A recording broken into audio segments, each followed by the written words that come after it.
Oh my God. This might be we just had a 45-minute conversation before we even got started. I am here with the gut health MD, Dr. B himself, best-selling author. Oh my gosh. Like, when I asked him if he would come on, I wasn't sure if he would because, he's very busy. Come on. He's very busy. He's got a lot of demands on his time, but I think you guys are in for an absolute treat today with this conversation. And so, Dr. B, I'm so grateful for you, man. I'm so glad you're here. Thanks for taking the time. Bro, Jason Burke. I call you bro because I've known you for 10 years. People may not realize this, but like, you were at my wedding along with some celebrities. They weren't celebrities at the time. This was 10 years ago in McClellanville, South Carolina. And I've always been a fan and a cheerleader of you and your work and the things that you're doing. And I remember the days that you were going to paleo events with little baggies of beef and just putting out there, and the customers showed you that there was a future in this. And now look at where you are. It's amazing. Congratulations. Well, thank you. It's amazing when you think back to your wedding. It's amazing when I look across that room, what all of us have done. Like, this little Charleston, South Carolina crew, have really done some amazing things in life. And your wedding being in McClellanville is just such an interesting full circle moment. Because, when I first discovered the world of clean eating and healthy eating, and you, I don't know how much you know about like the initial story, but, both my parents got sick and were diagnosed with chronic illnesses, both directly related to diet and lifestyle. And when my mom was diagnosed with cancer, I asked the oncologist, I was like, look, should I be concerned, like from a hereditary standpoint, like, tell me more about like how this might impact me. And he looked at me at the time and he said, I don't think you have any hereditary risk. He goes, but you do have lifestyle risk. And he goes, what we know about your mom's diagnosis is that it's heavily driven by elevated blood glucose. And he goes, we didn't know this 5 years ago, but we know it now. And the medical journals are starting to show it now. He goes, this is all diet driven. And that was sort of this big, like, boom, wake up call for me. And that's when I did, I went down this path of like, what should I be eating to feel better, to sort of fuel my body? I discovered this, this paleo concept, which just sort of like as a dietary framework made sense for me in my life and where I was. And I mean, it worked. I lost 40 pounds. I felt better than I ever felt in my life. And like, I didn't know I felt bad until I felt good. So, but McClellanville is interesting because there was a lady who had a farm there. And she had started a company called Our Local Foods. And she had started a little store where you could buy fresh produce, you could buy, milk, eggs, cheese, yogurt. All of the veggies were grown right there in McClellanville. And I remember for like a very long time, I would only buy food from her. Like I would it was raised right there in McClellanville, and we'd go drive out there and pick it up at the farm store. And I knew that like, the lettuces, everything that we were getting came from, 15 steps out there. And like, you could see the pastured chickens, and you could see you could see where the eggs were coming from and how she treated those animals. And so it's interesting that my journey into health and wellness and into that world began there. And that's also where you had your wedding. So anyway. Yeah, it is. Briefly to pull back the curtain on some of the things that we were alluding to, we had several people who have Bravo TV shows that were at our wedding. Southern Charm, the Charleston TV show. And I think there's been some additional shows since then. But anyway, I think that the key here, Jason, from my perspective, is that there's no one size fits all when it comes to diet. And that's an important message. And we have all this infighting on the internet around dietary tribes. Like the tribes even extend within specific dietary patterns. Like within the plant-based world, there's fighting about whether or not oil should be a part of the diet. I think it's silly. It feels like it throws the baby out with the bathwater. 100%, because the issue is there's many different approaches that can lead us to health. There is not this one approach. There's general basic rules, right? And these general basic rules are what you're highlighting when you point out that you are getting back to basics, which is whole food. It's whole food. That's all it is. It's quite simple. It's whole food. So, and we can call it whatever we want to call it. I don't really like the labels anymore. I'm like kind of tired of them. You call them paleo or keto or plant-based or whatever you want. Who cares? That's right. It's funny in those early paleo days, the infighting was around like I remember getting emails. This is super early, but like I used to make this like trail mix. That's the beef jerky trail mix that I call the trail pack. And I was using raw almonds and cashews and dried fruit with the dried meat. And I remember somebody just absolutely going on a tireless rant over cashews and whether or not they were paleo or not. And I was like, are we is this where we are? Like, is this the conversation we should be having? Or should we should we be having a conversation about real food, whole food, like unadulterated food? Like, should we be having that conversation? So I think you're spot on, man. And it's actually refreshing to hear someone like you with your experience make that statement. Well, so I think that people who are not me will assign a dietary label to me and then say, this is what he stands for. I would love to talk to them. I guess I'm talking to them right now. And what I want you to hear is that it's not about the label and whether you fulfill that label. It's like simple, basic rules. So, for example, for me, we have 95% of Americans who are deficient in fiber.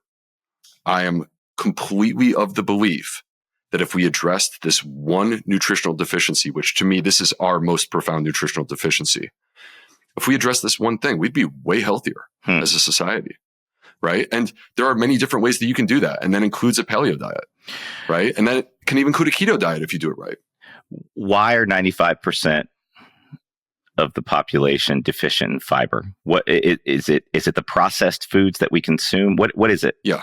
That's it. Yeah. I mean, I think it's the ultra processed foods. I think that ultimately, if you boil it down, like if we quite simply took away the ultra processed foods and replaced them with whole plant foods, because most of the ultra processed foods, let's be honest, like they could be vegan, right? And you might call them plant-based. And I actually object to that. I think that's, we're bastardizing that word plant-based when we apply it to ultra processed foods. So to me, like if we got rid of the fact that 60% of our calories come from ultra processed foods, and sadly, Jason, you're a dad, I am a dad, 70% for our kids. If we made that transition and we replaced it with whole plant foods, and then if you want to have your animal products or whatever you choose to do with those animal products and how you choose to like sort of distribute your diet, like there are many different ways that we can approach this. I mean, truly, the most evidence from my perspective for a healthful diet in the modern age is the Mediterranean diet. That's not a vegan diet. Well, and I'll tell you, anytime I'm in that region of the world, and I've been a few times, fortunately, I have never felt better. I have absolutely never felt better than when I'm in that region. It's in the food, it's in the walking, it's in the air, right? It's all of it, but I've never felt better. So I don't know, maybe You're one also day. In Europe, and that kind of helps a little bit too, right? Yeah. In Europe on a vacation. Greece and Italy ain't too bad. 100%. Well, you just said something that makes me want to ask you this then. So if you said 70% of in kids. In kids. Okay. Yeah. So do you have advice that you give to parents around like helping guide their children or helping their kids get excited about whole foods versus the highly processed, the ultra processed diet that they're accustomed to? So first of all, let go of perfection. I mean, I think this applies to all of us. Let go of perfection. It's going to come in waves. Sometimes you'll do great and sometimes you'll struggle, and that's okay. And let the struggles go a little bit. Like, don't put too much pressure on yourself or your kids. Don't try to force food down their throat that they don't want, right? If they don't like something, they don't like something. That's okay. Like, we all have dietary preferences. Let's lean into what they, and by the way, this advice that I'm giving right now, we could easily apply this to the adults who are listening to me talk. So this isn't just for our kids, but like lean into what people love, right? Tap into that and really focus on those specific things. And the other thing is, don't be afraid to normalize something that's completely different from what is normal out there. So in our house, we're very intentional with our kids of saying, look, this is the way that we do things. And we love it. And we're proud of ourselves for doing it this way. And if people want to do it a different way, that's okay. But this is the way that we do things. So we have normalized eating these foods. And my kids don't particularly know any differently. So it is what it is. I love that so much. And I think the first statement you made is where people get hung up the most, in that they look for perfection. They want to draw some hard line in the sand, and then they go for it and they fail, and then they get discouraged, and then it's just like they throw in the towel. We have a saying in our business at the New Primal, and we've been saying it for years, which is never let perfection get in the way of good. And it's like, to me, progress over perfection every time. Progress over perfection was in my first book. It's a statement that I made multiple times, and people often associate with me. So I'm not the first person to say that, but I completely agree. I think that like one small step, you always hear people talk about, well, if you do 1% better every day, that compound interest, like, to me, this is small steps in the right direction. It's also making room for you to enjoy the things that you enjoy. That's right. I used to, when I was like in my most hardcore, call it paleo days, I remember when people would ask me for any sort of dietary advice, which I was always reluctant to give because I just could speak to what worked for me. But I was like, look, don't deny the cupcake at, your niece's birthday party because you're now some hardcore paleo person. Like, still eat you can eat the cupcake, at the niece. It's okay. Right. And so that's where I think people get hung up on this, like, they draw this hard line in the sand. Yeah. Yeah, I know. I feel like sometimes people just want to be told what to do, and here are the rules, and you have to follow the rules. But I think it's okay to kind of bend the rules sometimes and find joy. Completely agree. Well, since I have you, and I know you give out lots of advice around gut health because that is your expertise, I do want a couple of rapid fire questions on the topic, just so that I can say that I asked you these questions. Then we'll get back to more fun stuff. All right. Let's go hard and fast. Let's go. We'll go. All right. So do you have a definition of a healthy poop? Sure. So simply one word: sausage. But flip side, let's actually talk about how you feel. And that word would be glorious, because good bowel movements actually feel great, and you should feel good when you walk out of the bathroom after a good bowel movement. Amazing. Perfect. Is there a frequency to the amount of times you have a bowel movement that per day? Is there an optimal frequency? I would prefer to use the word adequacy. Okay. So because there are people who poop every day and they're constipated, and they may not realize it, because if you're not adequately emptying, then you're backing up, and they have these little rabbit pellets, or they strain to have a little nugget, and then they suffer the symptoms of constipation, but they may like literally poop 4 times a day, and they're all little nuggets, little 5% of a poop type of deals. Mm. So to me, it's about adequacy. So it's not about the number necessarily. But if you have good, adequate, complete bowel movements, that's the way I would want to describe them. Good, adequate, complete bowel movements. Then if that's where you are, then you feel good. Your intestines are digesting well. You are experiencing the benefits of having good bowel motility and adequate bowel movements. Whereas when you're not, the number one symptom is bloating. So there are a number of symptoms that come with constipation, but the number one is bloating. And so many people who are listening to us right now and they go, gosh, I have bloating. The question that you have to ask yourself is, could it be constipation? And you could poop every day, but if you're not really emptying, that could be the issue. Wow. I hadn't really thought about that. So most people don't think about poop as much as I do, Jason. Yeah, I know. They don't. I heard the commentary the other day that I thought was really so spot on, and also like just people don't like to. No one wants to address this, but like the after dinner walk, so you can the fart walk, the fart walk. Let's just call it what it is. It's a fart walk. It's a beautiful thing. It's a beautiful thing. Look, because the thing about this is that our body is fascinating and amazing, because in that moment where you just kind of, let's pretend that you just overate, the instinct is to throw on a pair of sweatpants and lay on the couch and make groaning noises. Yeah. And then you suffer for like, 90 minutes or 2 hours. And the fascinating thing is if you instead, you could put on the sweatpants still, but go for a walk. And it doesn't need to be strenuous exercise. It's just moving your body. And when you move your body, you help to activate the bowels and the motility. And that motility, you will pass gas, but actually you will start to digest your food more efficiently. You will feel better. But the other thing that you do is you activate your muscles. And as you know from your background in fitness and where fitness meets nutrition, one of the ways that we can feel better after a meal is to have control over our blood sugar. We want to avoid the rapid rise. We also want to avoid the rapid fall of that blood sugar. And one of the ways that we can accomplish this without even adjusting what we eat is by moving our body, because our muscle becomes the reservoir for our blood sugar. So by moving our body, we are basically activating and opening up those muscle channels to absorb the blood sugar, and then we feel better. So it's a beautiful thing. So good. So good. That's gold, man. Absolute gold. I'm sure you've repeated that a million times, but every time I hear it, I feel like it's like I've heard it for the first time all over again. What are there specific food? Like if you could name like, hey, if you can incorporate these 3 foods into your diet, you'll be better for it. Like, are there 3 perfect foods in your mind? Oh man, you're putting the pressure on me. Let me, if you can, don't be mad at me. I want to reframe if we can, which is to say that in the event that you haven't heard me talk about this, I want the listeners to take this one thing away, which is that the absolute core of gut health is abundance and diversity. And we're seeing this in our research, and it actually starts to make sense because what we've realized is not all bacteria like kale. They don't all like kale. So there are some that like kale, but actually most of them don't. So we need to feed those bacteria that don't like that one food.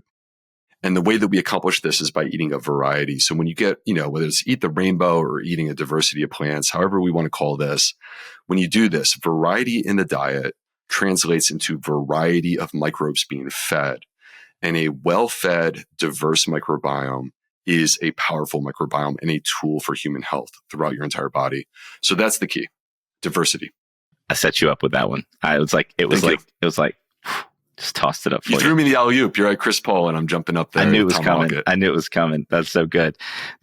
All right. So you already answered my question about like tips for parents and, helping their kids and sort of, navigating a life where everyone is, on a path towards the diversity that you were just referencing. Is there any well, actually, let me take a step back. You're a dad. You have 4 beautiful kids now, right? And I knew you had 0. So now 4. You are a well-respected thought leader in this space. You've written best-selling books, and you have a new venture that also has just sort of kicked off with glowing reviews.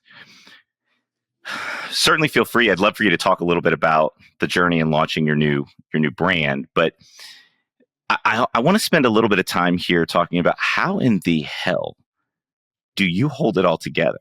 Because from the outside looking in, it's like you got a lot on your plate, man. No pun intended. You've got a lot on your plate. Like, how do you manage running a successful business and brand, and then also like navigating being a good dad and a present husband and every other role you play in your life?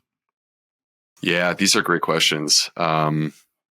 So, I know that you can relate to this because you've navigated these same questions and issues throughout your life. And I think, first of all, it starts with the mission.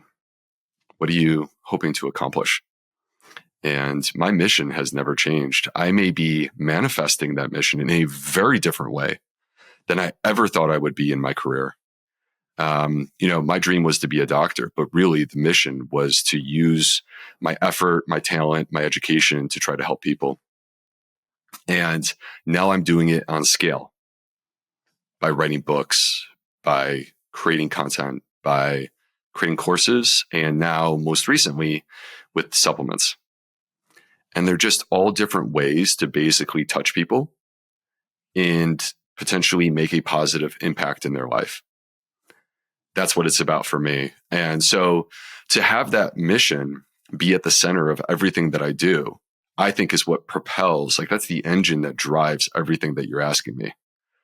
Because then when you get 100 emails, you're in some ways happy to navigate these emails because it's helping you to accomplish that goal, which is your life dream. So, I mean, I do think that you have to have focus. I think you have to be willing to say no to things that don't completely perfectly fit within that central mission of what you have, because popular people get pulled into stuff very easily. And if you can't say no, then it's just going to be a distraction and it's going to negatively affect your ability to accomplish your goals. So I think you have to be able to say no to stuff. I think you need to get good with time management. That's part of the challenge. But at the end of the day, I think it's about values and priorities. And that's where also you pull in family, because maybe family is not a part of that mission that I just described, which is really a professional mission. But when I am, so like my wedding and where we were referring to this whole time is 10 years ago. Gosh, dude, 10 years fly, man. It's crazy, right? So and fast. I don't even want to talk about what 20 years from now, how old I'm going to be. It's very scary. Let's not talk right? about it. Yeah, exactly.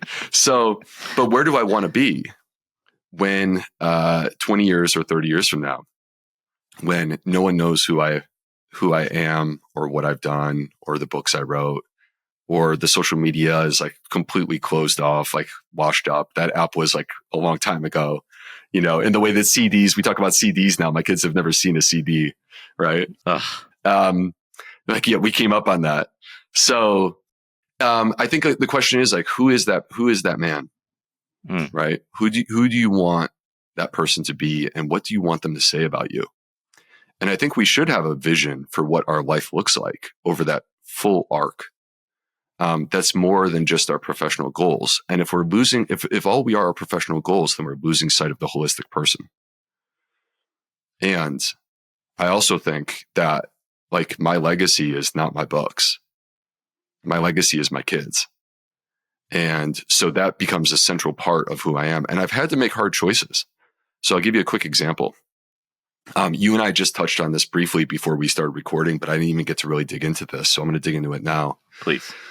My first book, Fiber Fields, came out in 2020, and I didn't think anything would happen. It was coming out during the pandemic, May of 2020.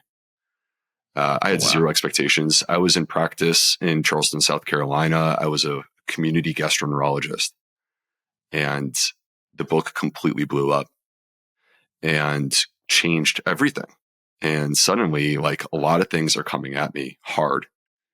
And the email alone was, in that period of time, the email alone, regardless of everything else, was basically a full-time job. Wow. And it came to a place where I realized, like this build over the course of months to years, it became clear to me that I had 3 things in my life and I could only have 2. And those 3 things were my career as a clinical gastroenterologist in a traditional medical practice that takes Medicare and Medicaid, and everyone who wants to come and see me, I do my best.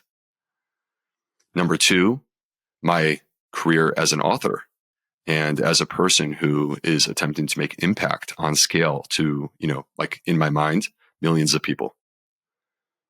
And number 3, my family and my relationship with my wife and my kids. And so I sat there and I looked at, here are these 3 things, and I love all of them. I'm not running away from any of them. What am I going to do? And if I don't make a choice, and if I'm not intentional about this, then the choice will be made for me, which is that I would be sacrificing my family. Well, my family is my first pick.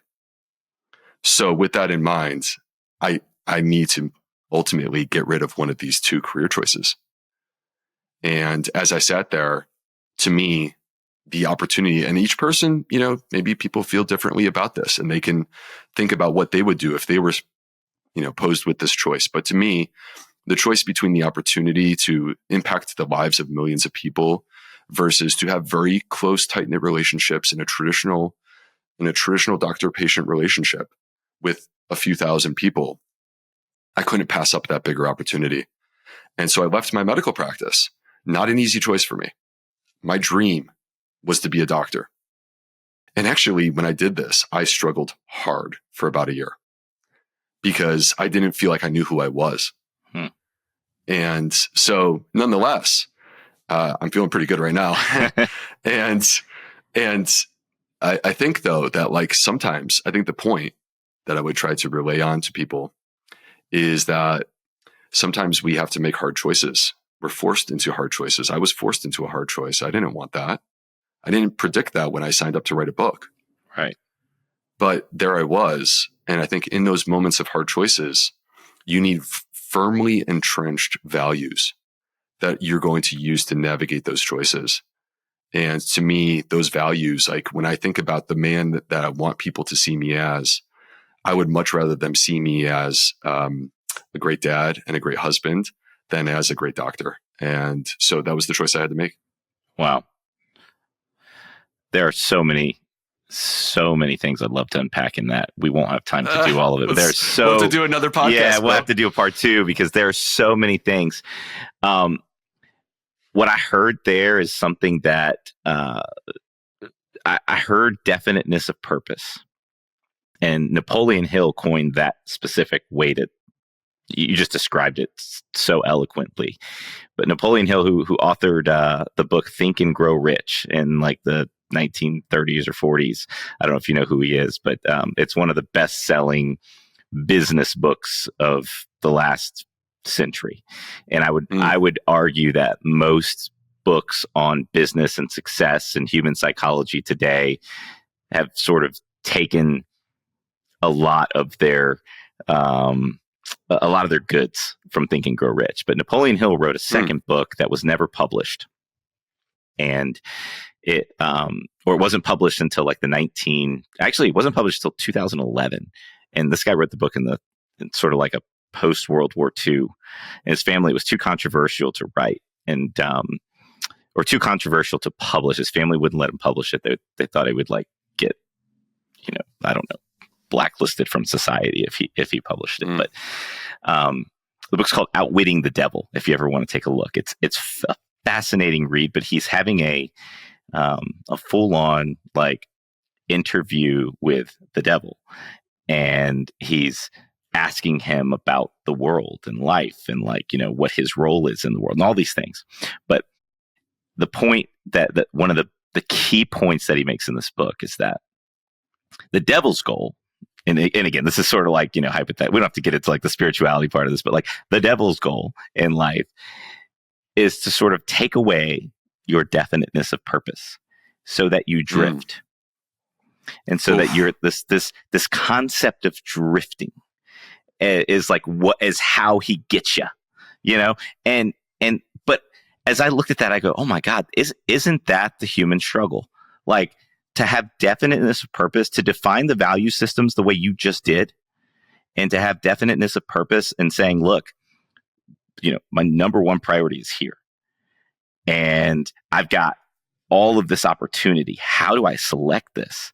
But you have a guiding principle, a North Star that made that not an easy decision, but it allows you to make the decision. And I just think that is absolutely, I mean, it's fascinating, number one, but it's quite beautiful, man. Like it really is. And your family knowing that, like, because I think you and I are built similarly. And I think most entrepreneurs are built like this. Like you want to do it all. Like, yeah, you want to like, and in some ways you feel like you can. It's like, I can carry all of this weight. But if you peel back one layer, you go, who's not getting fed? So I think you just described that quite well. You know what? There's one other aspect that I think needs to be acknowledged as we sort of unpack that, which is that in some ways, it almost feels sometimes like I'm presented as this hero and people put me up on a pedestal. And that's nice. Thank you. Like, I appreciate that. But like, it's important to understand, and I know this is true for you as well. It's not possible. without your family backing you up. It is not possible. And it starts with the relationship that you have with your spouse and the fact that they believe in you and they're willing to support you in what you're trying to accomplish with that purpose. So, and if my wife didn't believe in me, none of this would have been possible. And I know, because I remember that your wife, that Kristen, believed in you when you were making the choices because you took a risk. You dropped everything and you walked away. It's crazy. And she believed in you. She knew that you could do it. Cashed in all the chips. And man, I'm really glad you acknowledged that, because it's so crucial. If you're if you're talking about raising a family and having a spouse and having a partner and pursuing your professional goals and dreams, it is paramount that you all are rowing in the same direction and that someone believes in you. Absolutely paramount, and really, really important to note that. And you're right. I feel really grateful in those days when I went to her and said, "Hey, I think I'm going to quit my job. And we're going to lose a lot of safety and security here." Yeah. Dude, I remember those days, man. It was a wild move. And we were broke for a while. Like, there's a few years where it was touch and go, but she never questioned it once. Huh. Yeah, that's it. It's a beautiful and amazing thing. And it's a testament to your wife, to your marriage and the relationship that you have built together. But also, I think it's like the broader message is like, this is important. Like, we need to be intentional and focus on our relationships with our spouse and the people in our lives, because when you invest into that, there's so much more that we're getting in return. And I think that, like, this is on full display right now. 100%. I think our lives would be a testament to that. If we were to let people in even further, it would be an absolute testament to that. Well, this has been amazing. I have one more question for you that I got one for you. So you tell me when I get to drop my question. Okay. But all right. Well, it might be perfect after this one. Let's see if this works. Okay. Are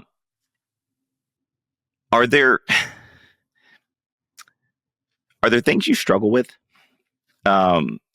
professionally today, now that you've gone through? Because you said you took about a year, like, where you like had a tough time. Yeah. Today, if there was something that you said, "Hey, you know what? As a human being, this is something I struggle with and I'm working hard every day to overcome." Is there anything you can pinpoint? Yeah. I mean, I think that, like, first of all, we all have something that we're grappling with. That's a part of who we are. That's life. I've struggled with my self-esteem throughout my life. Like, there were a lot of times, in my late 20s into my 30s. And, it's an entire conversation to unpack why this is. Sure. I have my theories on this. It goes back to things from my childhood. But there were a lot of times where it didn't matter what was happening in my life, that I won the highest award. I was 26 years old and I won the highest award that Northwestern Internal Medicine gives out of 60 people. And these 60 people are brilliant. Like, I'm telling you. And I won this award and didn't even feel like I really enjoyed it. So, because my self-esteem was so low, I just didn't think that much of myself. And so this is something that I've struggled with for a very long time. And I do think that, like, my wife and the strength of our foundation and our relationship, and also the way in which she has helped me to address some of the issues from my childhood, including repairing relationships, has actually, like, been profound in helping me to turn a corner and be a better man. The other thing is that I've had imposter syndrome at times. And so you step into a room, and, like, for me, many times I've been the young guy. Like, I'm, like, surrounded by people who are 10 or 15 or 20 years older than me. And you achieve this success at a very early young age. And I think it's just me. I don't know that they look at me and say, "You don't deserve to be here." But I look at myself and say, "Do I deserve to be here?" And that imposter syndrome is challenging. So I think part of the challenge for me when I made this big career shift in 22 was getting over the imposter syndrome of now doing something very different, because I left a job that I was really, really good at. and I entered into a job that I was not good at. And I was surrounded by these brilliant people who were working in a space that they were good at. So it was a weird period of time that it took a while for me to feel like I had my legs under me. How about you? Like, what would you say to that? I mean, and that doesn't count as my question. I still have a question. Okay, you can still ask it. The imposter syndrome is like the story of my life, and I think I've been able to walk through life as a good duck, where it appears as if we're just coasting right along the water, but I'm like kicking like hell underneath, and I grew up in. Without, again, you said there's a lot of stuff in the childhood stuff you can unpack, but I grew up in Section 8 housing, and neither of my parents finished high school. Wow. And in middle school, I was in the public school assigned to my address. I was performing really, really poorly. And my mom said, "I'm taking you out of the school. I'm going to get you on a special assignment. I'm putting you in a different school." And it was still a public school, but she got me on special assignment to go to the highest rated public school in the district, National Blue Ribbon School. It was in a really affluent part of town. And suddenly I was surrounded by people whose lives looked very different than mine on a day-to-day basis. The cars they drove, the clothes they wore. I mean, heck, the manners they had. I remember going to having dinner at one of my new friend's house from where I was going to school, and my elbows were on the table, and like that was like a no-no. And I was like, oh wow. So, I think it did two things for me. One, it was highly, highly inspiring in my life because there were things I saw in their lives that I wanted, and it motivated me to go after it. But simultaneously, I always felt inferior. They were smarter. They were better at sports. They scored better on their tests. They seemed to have it all together, and I did not. And that storyline kind of carried me through college, heck, into business.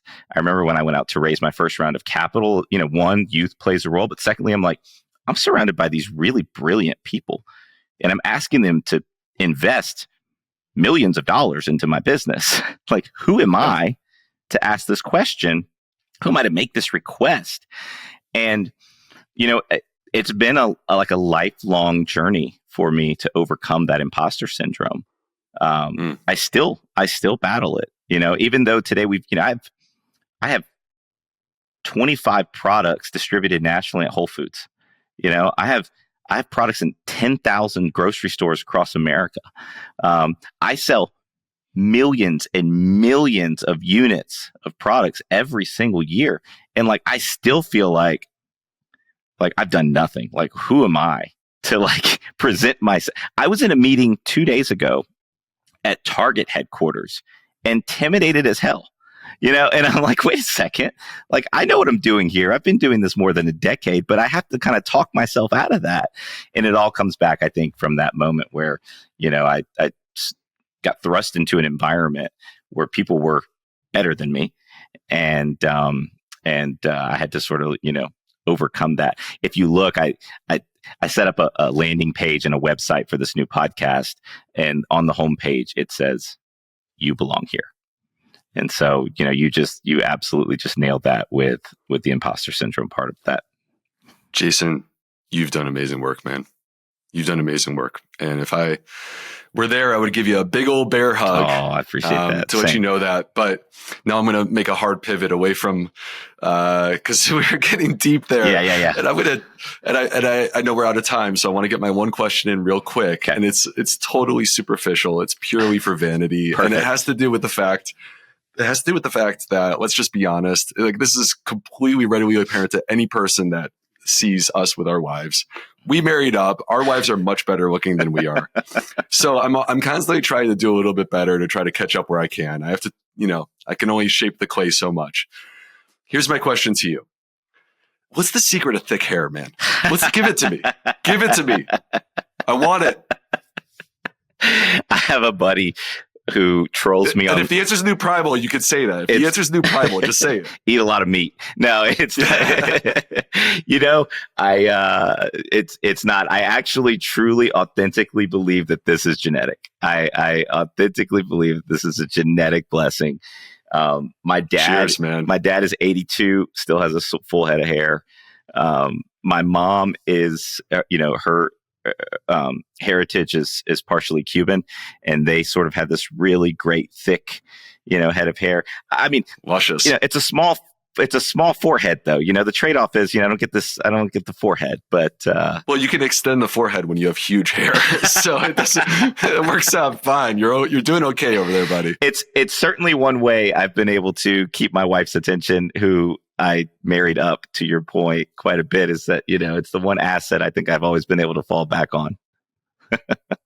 It's like, especially in your kids, you got to claim it. It's like, look, my kids have great hair because of me. It's like, there's got to be something that we do. Oh, man. My friend Mark Samuel, who has a really big following on LinkedIn, he trolls me all the time when it comes to my hair. He is going to absolutely love that question that you just asked. I cannot wait. I cannot wait for him to jump in. He's a bodybuilder and business owner and so on, but he's got this big following, and he'll just troll me once a week and, talk about my hair. So anyway. It's a beautiful thing, man. Lucky you. You. Well, this has been so much fun, man. We could talk for 4 hours, but I appreciate you sharing all of your words of wisdom. You've done amazing things in life. I'm so proud to have been a part of that journey in any little tiny way, and to have witnessed it, and to just know you, man. And so I'm so grateful you came on and had this conversation with me today. Thank you. Mutual and huge respect, and thank you to everyone who listened to us.